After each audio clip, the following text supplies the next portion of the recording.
Hello friends, welcome back to my channel. Think Forward. Here I Shrestha Srivastava going to tell you about the sexual mode of reproduction in flowering plants. So let's start. Angiosperms में flower का formation किस phase में होता है? Reproductive phase में। तो reproductive phase में जो फ्लावर का फॉर्मेशन हो रहा है उसे हम कह सकते हैं कि बहुत ही ज़्यादा फैसिनेटिंग ऑर्गन होता है एंजियोस्पर्म्स में। क्यों? क्योंकि ह्यूमन की जो फीलिंग्स का एक्सप्रेशन होता है, लव हो गया, अफेक्शन, हैप्पीनेस, ग्रीफ, मॉर्निंग, जितने भी टाइप के एक्सप्रेशंस होते हैं हमें बहुत से टाइम में हम फ्लावर के थ्रू उसको एक्सप्रेस करते हैं। तो बहुत ही ज़्यादा फैसिनेटिंग ऑर्गन होता है। तो आज हम डिस्कस करेंगे इसके डिफरेंट डिफरेंट पार्ट्स के बारे में, जिससे रटना ना पड़े और बहुत ही ईजी हो जाए उसे समझना। तो सबसे पहले अगर हम देखें तो फ्लावर में सबसे अट्रैक्टिव पार्ट क्या होता है? फ्लावर का पेटल, जो कि कलरफुल होता है और बहुत ही ज़्यादा ब्यूटीफुल होता है। ऑर्नामेंटल इसीलिए होता है फ्लावर क्योंकि पेटल्स बहुत ही ज़्यादा कलरफुल और अट्रैक्टिव होते हैं। और उसके बाद सबसे सेंटर में पिस्टिल होता है। ये फीमेल रिप्रोडक्टिव स्ट्रक्चर होता है, इलोंगेटेड होता है और सबसे सेंटर में प्रेजेंट होता है।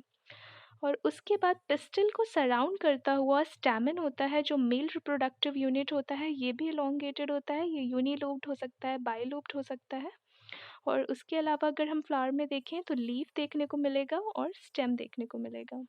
ओके, अगर हम फ्लावर का एलएस काटें तो हमें कौन-कौन से स्ट्रक्चर्स देखने को मिलेंगे? सबसे पहले तो हमें सबसे बेस पर कैलिक्स देखने को मिलेगा और कैलिक्स की ही यूनिट होती है सेपल्स।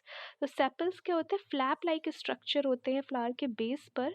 अगर हम नेकेड आइज से देखना चाहें तो देख सकते हैं, कुछ में फ्लावर में सेपल्स विजिबल होते हैं, नेकेड आइज से देख सकते हैं। और उसके अलावा टॉप पर कोरोला होता है, यानी कि पेटल्स, जो सबसे ज़्यादा ब्यूटीफुल स्ट्रक्चर होता है। कोरोला की यूनिट होती है पेटल। तो पेटल्स ही कलरफुल होते हैं और इसी के थ्रू फ्लावर बहुत ही ज़्यादा ब्यूटीफुल होता है। उसके बाद सेंटर में हम देख सकते हैं कि यहाँ पे टिप पर स्टिग्मा होती है, इलोंगेटेड स्टाइल होती है और बेस पर ओवरी होती है जिसके अंदर ओव्यूल होता है। और इन्हीं तीनों को कॉन्जिक्यूटिव फॉर्म में हम पिस्टिल नाम देते हैं। पिस्टिल इन द सेंस ये फीमेल रिप्रोडक्टिव यूनिट हो गई। और मेल रिप्रोडक्टिव यूनिट क्या होती है? स्टैमेंस। स्टैमेंस किससे मिलकर बना होता है? एंथर और फिलामेंट। एंथर, ये जो अपर मोस्ट पार्ट होता है, ये एंथर होता है। और जो लॉन्गेटेड फिलामेंट दिख रहा है उसी को कॉन्जिक्यूट करके अगर हम मेल रिप्रोडक्टिव यूनिट की बात करें तो वो स्टैमेन हो जाएगा। क्लियर है? उसके बाद अगर हम एंजियोस्पर्म्स में देखें कि फ्लावर का फॉर्मेशन हो रहा है तो सबसे पहले क्या फॉर्म होगा? इन्फ्लोरेसेंस फॉर्म होगा।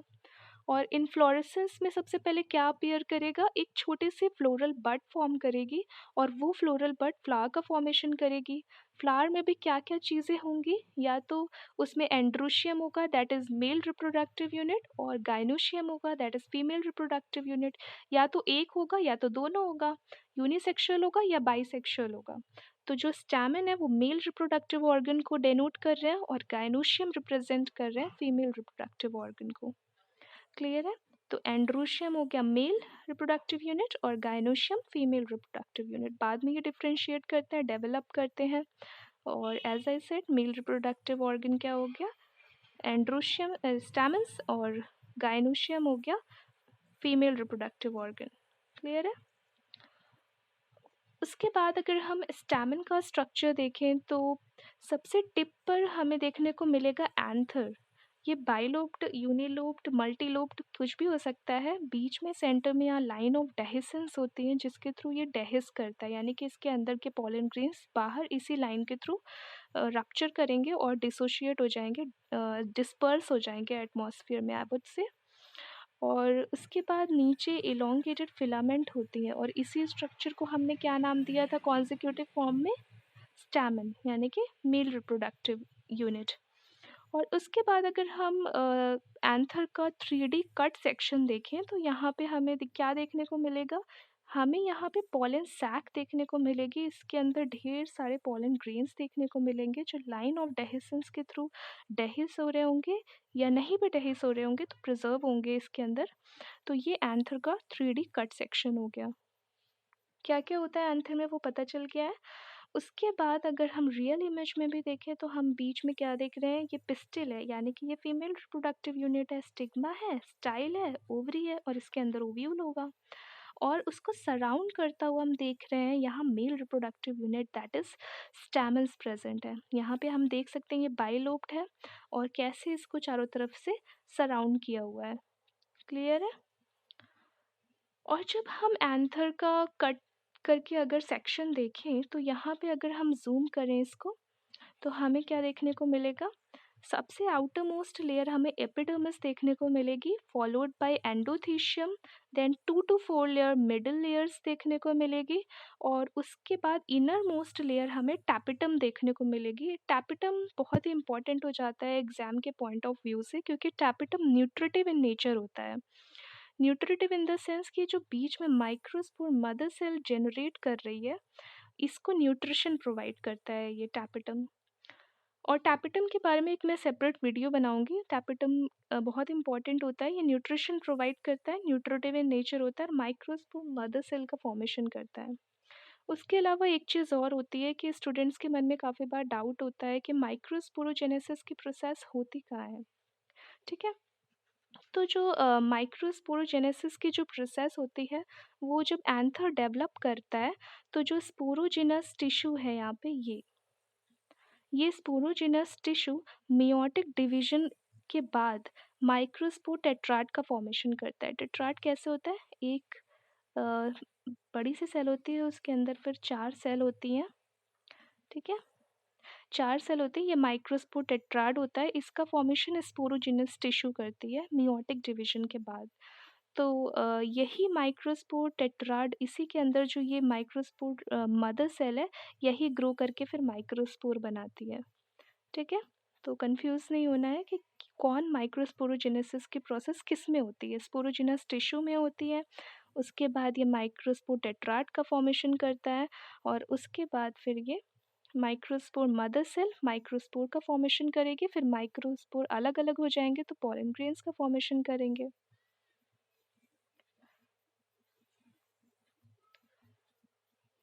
उसके बाद हम मैच्योर डेहिस्ड एंथर की इमेज अगर देखें तो यही थी लाइन ऑफ डेहिसेंस जिसकी हम बात कर रहे थे। यही लाइन ऑफ डेहिसेंस है और इसी लाइन ऑफ डेहिसेंस में ढेर सारे थाउजेंड्स ऑफ नंबर्स में पॉलन ग्रेन्स का फॉर्मेशन होता है। और जब एंथर मैच्योर होता है, डेवलप होता है, डिहाइड्रेट होता है, तभी ये माइक्रोस्पोर अलग अलग हो जाते हैं और इन्हें हम पॉलन ग्रेन्स नाम देते हैं। पहले ये क्लस्टर फॉर्म में होते हैं, बाद में ये अलग अलग हो जाते हैं, तो ये एटमॉस्फेयर में रिलीज होने के लिए रेडी हो जाते हैं लाइन ऑफ डेहिसेंस के थ्रू, और पॉलन ग्रेन्स हम उनको बोल देते हैं। माइक्रोस्पोर फिर टर्म यूज़ नहीं करते, फिर पॉलन ग्रेन्स टर्म यूज़ करते हैं। ठीक है, उसके बाद यहाँ पे मैंने कुछ सेम इमेजेस लिए हैं पॉलन ग्रेन्स की। सेम मीन सबको पता होगा, स्कैनियल इलेक्ट्रॉन माइक्रोस्कोप। ये सिर्फ सरफेस का व्यू करता है, अंदर के इंटरनल स्ट्रक्चर का व्यू नहीं करता है। उसके लिए अलग माइक्रोस्कोप होता है, टेम बोलते हैं उसे, ट्रांसमिशन इलेक्ट्रॉन माइक्रोस्कोप इसको बोलते हैं। तो सेम के थ्रू हम पॉलन ग्रेन्स का अंदर का स्ट्रक्चर देखेंगे तो यहाँ पे देखने को मिल रहा है कि सब डिफरेंट शेप के हैं, डिफरेंट साइज़ के हैं, डिफरेंट डिफरेंट उसमें छोटे बड़े हर टाइप के देखने को मिल रहे हैं। लेकिन एक चीज़ हमें देखने को मिल रही है जो कॉमन है, कि ये जो आउटर मोस्ट लेयर है ये बहुत ही ज़्यादा हार्ड और स्पाइनी है। ऐसा क्यों? क्योंकि हमें जब पॉलन ग्रेन्स इतने अमाउंट में नेचर में प्रोड्यूस हो रहे हैं, तो नेचर ये चाहती है कि जो पॉलन ग्रेन्स प्रोड्यूस हो रहे हैं वो प्रोटेक्टेड रहें और स्टिग्मा तक पहुंच जाए। ठीक है, तो इसके लिए जो आउटर मोस्ट लेयर होती है पॉलन ग्रेन्स की, उन्हें हम एक्साइन कहते हैं, और एक्साइन में एक बहुत ही हार्डेस्ट मटेरियल स्पोरोपोलिनिन पाया जाता है। स्पोरोपोलिनिन इतना हार्ड और इतना रेजिस्टेंट होता है कि इस टिल डेट अभी तक कोई एल्कली, कोई एसिड नहीं बना जो इसको डिग्रेड कर सके। तो ये फॉसिल की तरह प्रिजर्व हो जाते हैं। बहुत ही ज़्यादा हार्ड मटेरियल होता है जिसकी जैसे पॉलन ग्रेन्स सेव रहते हैं, प्रिजर्व रहते हैं, और अंदर की लेयर जिसको इंटाइन कहते हैं वो इतनी हार्ड नहीं होती, वो स्मूथ होती है और थिन होती है। ओके, सो ये है माइक्रोस्पोर टेट्राड। 4 सेल दिख रही होंगी, फिर यही माइक्रोस्पोर मदर सेल है और ये ग्रो करके माइक्रोस्पोर का फॉर्मेशन करी है। उसके बाद ये वैक्यूल्स और न्यूक्लियस डिफरेंशिएट हुए हैं और एसिमेट्रिक स्पिंडल डेवलप हुआ है, जो बाद में 2 सेल डिवाइड करेगा, vegetative cell, generative cell. Uppermost large vegetative cell and lowermost small generative cell. तो जेनरेटिव सेल में जो साइटोप्लाज्म है वो डेंस होता है और ये वेजिटेटिव सेल के ही साइटोप्लाज्म में नीचे पड़ा रहता है। और कुछ एंजियोस्पर्मिक प्लांट्स होते हैं जिसमें ये जेनरेटिव सेल बाद में डिवाइड होती है और दो मेल गैमेट का फॉर्मेशन करती है, जो जाके ओव्यूल या एग सेल को फ्यूज़ करता है। क्लियर है? तो बहुत से ऐसे पॉलन ग्रेन्स होते हैं जिनके थ्रू ह्यूमन को हार्म भी होता है, जैसे कि काफ़ी सारी व्हीट वैरायटी उनके पॉलन ग्रेन्स एटमॉस्फेयर में रिलीज़ होते हैं और बहुत ज़्यादा क्रोनिक रेस्पिरेटरी डिसऑर्डर्स कॉज करते हैं, जैसे अस्थमा हो गया, ब्रोंकाइटिस हो गया। तो जो पार्थेनियम है, कैरेट ग्रास है, ये सब इंडिया में आई बहुत ही ज़्यादा कॉन्टामिनेंट होती हैं। कुछ इम्पोर्टेड व्हीट भी है जो यूबिक्विटस होती हैं अगर अक्यूरेंस में देखा जाए, और पॉलन एलर्जी कॉज करती हैं। तो आज हमने डिस्कस किया कि माइक्रोस्पोरोजेनेसिस क्या है, स्टैमेंस क्या है, पिस्टल क्या है और पोलन ग्रेन्स क्या है। नेक्स्ट वीडियो में हम मेगास्पोरोजेनेसिस, ओव्यूल्स और पिस्टल के बारे में डिटेल में बात करेंगे। So thank you so much, and before that please like, share and subscribe to my channel and comment in the comment section below.